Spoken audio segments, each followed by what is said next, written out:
What's up, guys? Steve, we're sketching things. Hey, finally got some time building a roof. The guys don't need me right now to talk about my vacation and my trip to Smoky Mountain Knife Works.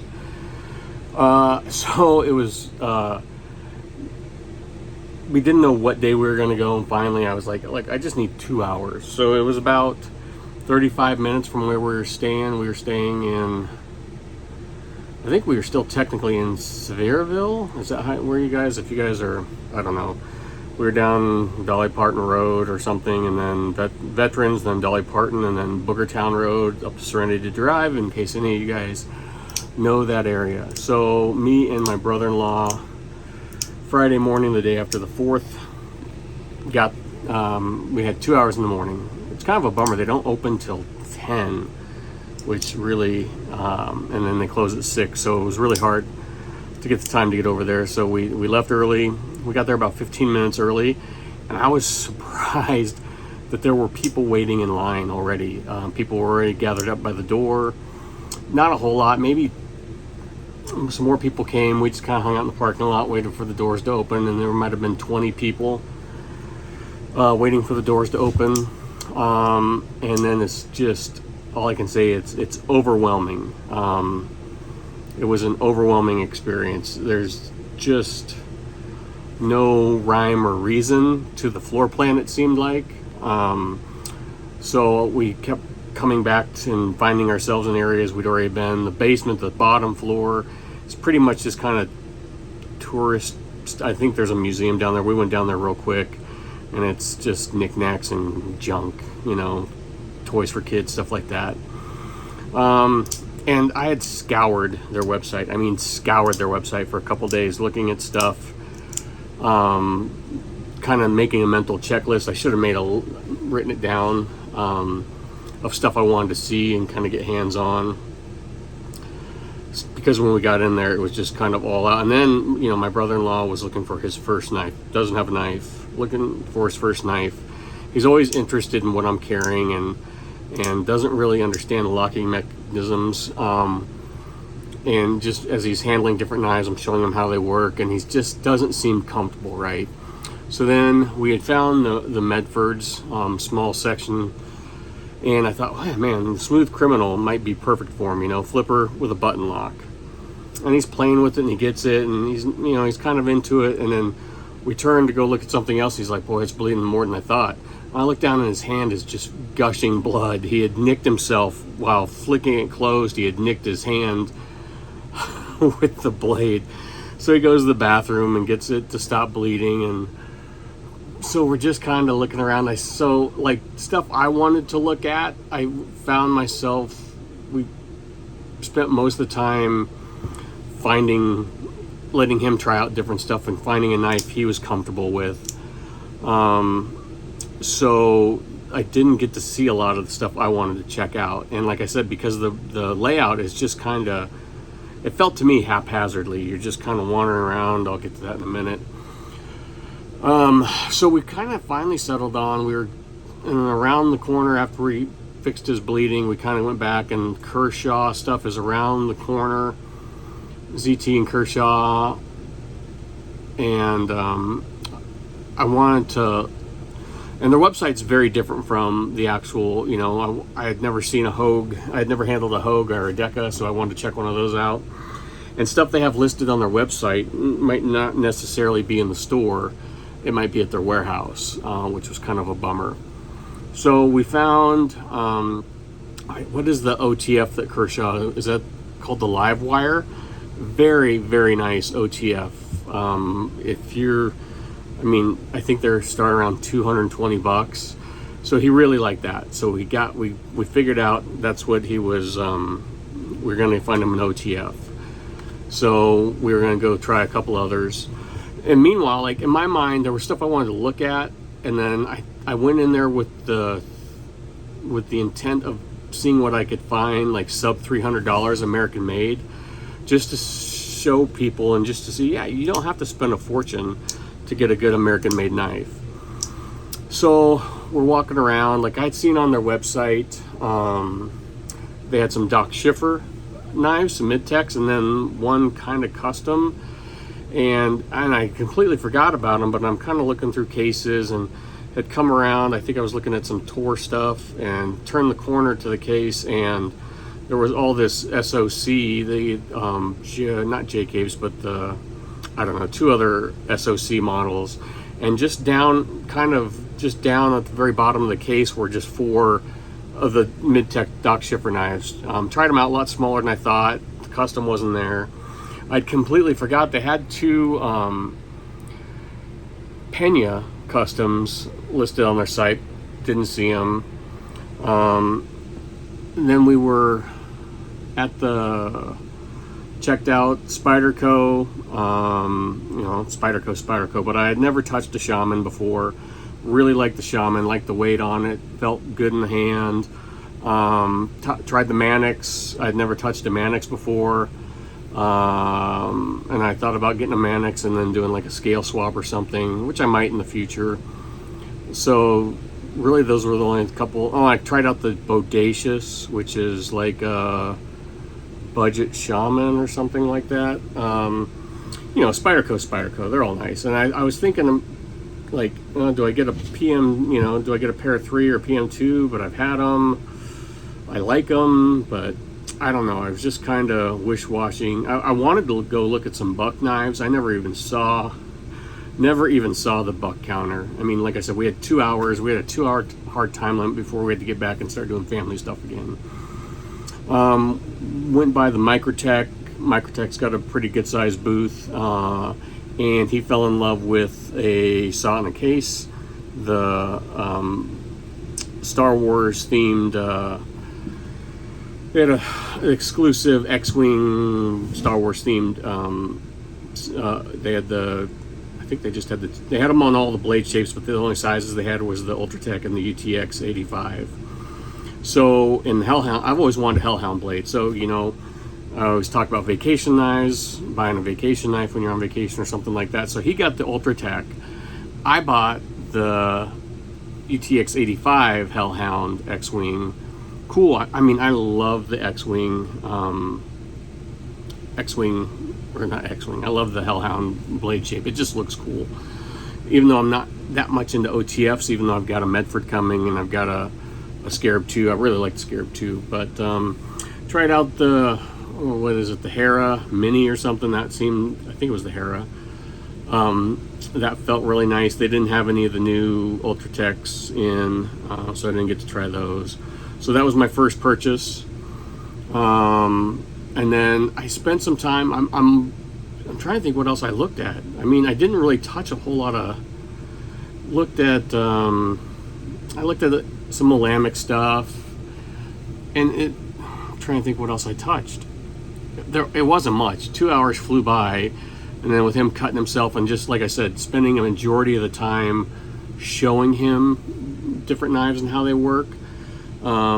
I found myself at the Benchmade counter a couple times because it's right there, right when you walk in, and it seems like you're always running into it.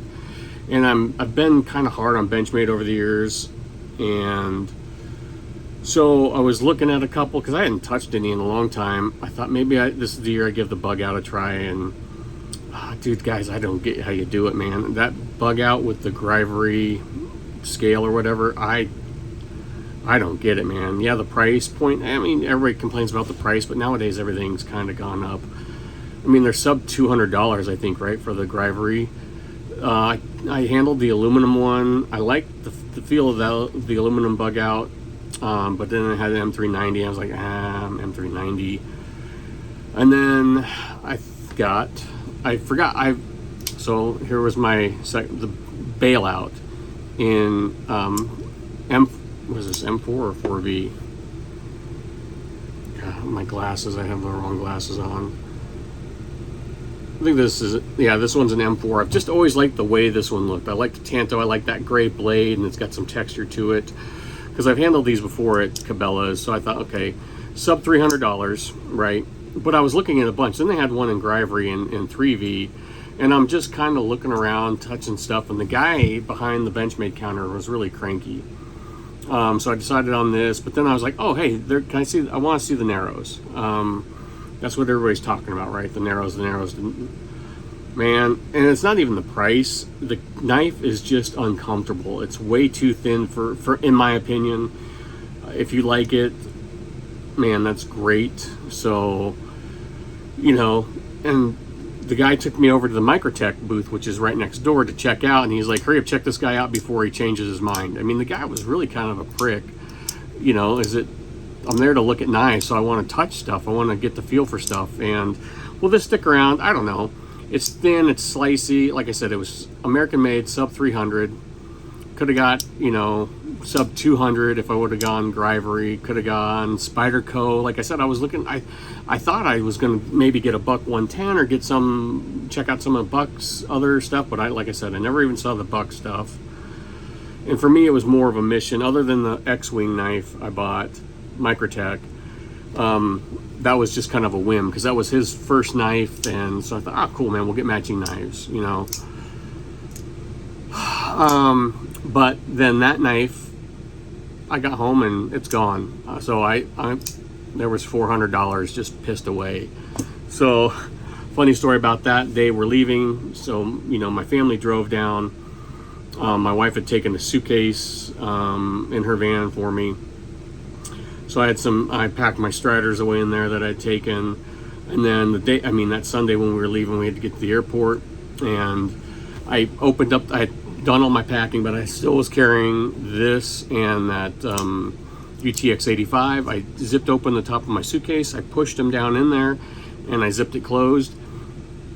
I don't know if I tipped it upside down. I don't know if the bottom zipper was open and it just slid straight through or something. I carried the suitcase upstairs to the first floor because we were in the basement. Carried it down the front porch steps, put it in her van, and it didn't leave her van until they got home Monday night.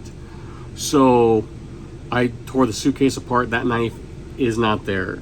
So kind of a bummer. Lost a brand new knife that I had for all of 2 days. I got it Friday. And we left Sunday and it's gone. So that's kind of a bummer. I think I much would have rather lost this knife. You know, this thing is nice. It's thin, it's slicey, it's a lightweight knife. I know Benchmade makes a couple heavier duty knives, but I've got a lot of heavy use knives, and I'm not gonna. I've thought about maybe the Adamas, carrying that at work.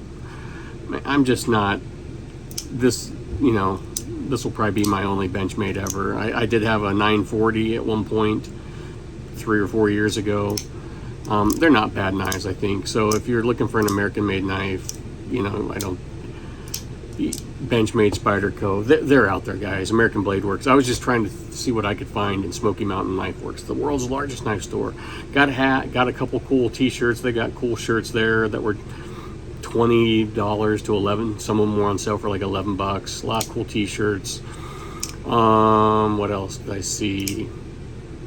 Yeah, you know, I'm surprised. Like, I know they don't carry Emerson because Emerson doesn't sell to dealers anymore. I was surprised that they're not a Chris Reeve dealer, honestly. Hinder, I never saw. I was going to look at some Hinders again.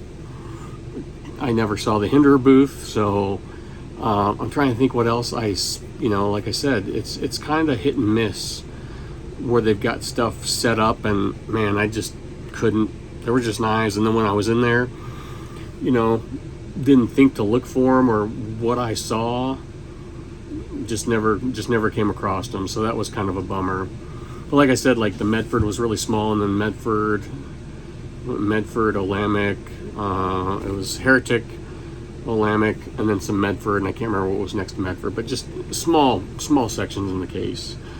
Victorinox had a giant setup there. Cool store, man. I would love to go back and spend more time, but because I think you need the time if you're just wandering around. And honestly, guys, I could have asked someone, but when you're in there, I just completely forgot that, oh, this is what I'm looking for, or I wanted to see this, I wanted to see that. And like I said, just spent most of my time kind of showing him how different knives and different locking mechanisms, you know, showed him the access lock, showed him the couple different, the compression lock, the whatever.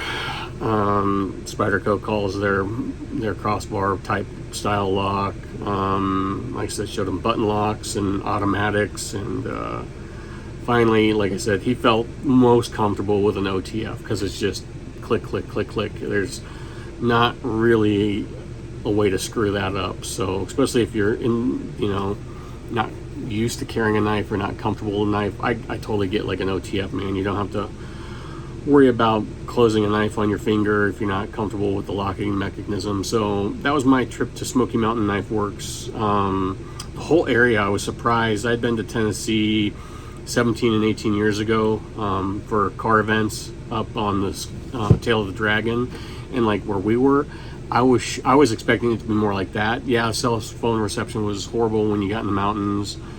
Totally beautiful, but I didn't realize like the area we were in, how touristy. Once we got off the mountain from where we were staying and into town, it was just a giant, tourist trap. Mini golf, go-karts. It was like Wisconsin Dells or Branson. I've never been to Branson, but I'm assuming it's similar. So, but the kids had a good time, and that's what the vacation was for. So, and just kind of hang out, and even though I was only there 4 days, so kind of a bummer that I lost a brand new Microtech. I put I had this and that in my pocket, and like I said, we were getting ready to walk out the door, and I have no idea how it got out of my suitcase, because when they stayed, they stopped on the way home and stayed, and my suitcase just stayed in the car. So, but at least all the Striders made it home. They were in pouches though. Flashlight got home. So yeah, it just baffles me. So that was my trip to Smoky Mountain Knife Works. I think it's definitely worth a. Oh, also, like I said, we were in there for 2 hours, and you don't realize it as you're walking around, but that place got so incredibly busy. You could feel like my brother-in-law, he's like, man, did you feel how hot it got in there after we were in there? Yeah, like you don't notice it. Like, we walked in, like I said, with 15, 20 people. And then by the time we left, the parking lot was jam-packed, and you could it was hard moving through there. There were just people at knife cases, so it got harder to see. And I don't know if that was because it was the day after the 4th of July, maybe, or if it's always that busy, because it is, like I said, that whole area is like a tourist haven. So beautiful, beautiful place to visit. Very cool, that area. And if you're in the area, definitely check out Smoky Mountain Knife Works. It's like a destination, but like I said, it's hard to navigate. Every time you turn a corner, you were in some other, and they have a lot of junk knives too. So you gotta sort through the nonsense and that. But there was just kind of, I found it no rhyme or reason to anything. And I could have asked, but I just completely, when you get in there, you're just so overwhelmed. I completely forgot, like, oh yeah, I was going to check out see what hinders they had, or where's the Pena Customs at, or this or that. So I was on their site, they had some $2,000 to $4,000 custom slip joints. Never going to buy one of those, but it would have been cool to check one out. So didn't see those either. So, but yeah, that was my Smoky Mountain Knife Works trip, minus one vacation knife. So I got the bailout. Like I said, bailout's not a bad knife. Still not a huge access lock fan or crossbar lock fan.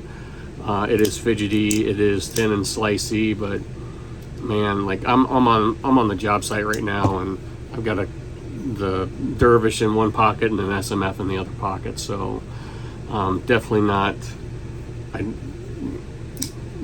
I'm sure it's more than capable, but these are made for, backpacking, lightweight stuff. So that's all I got for you guys. Thanks for watching. I'll talk to you later. Bye.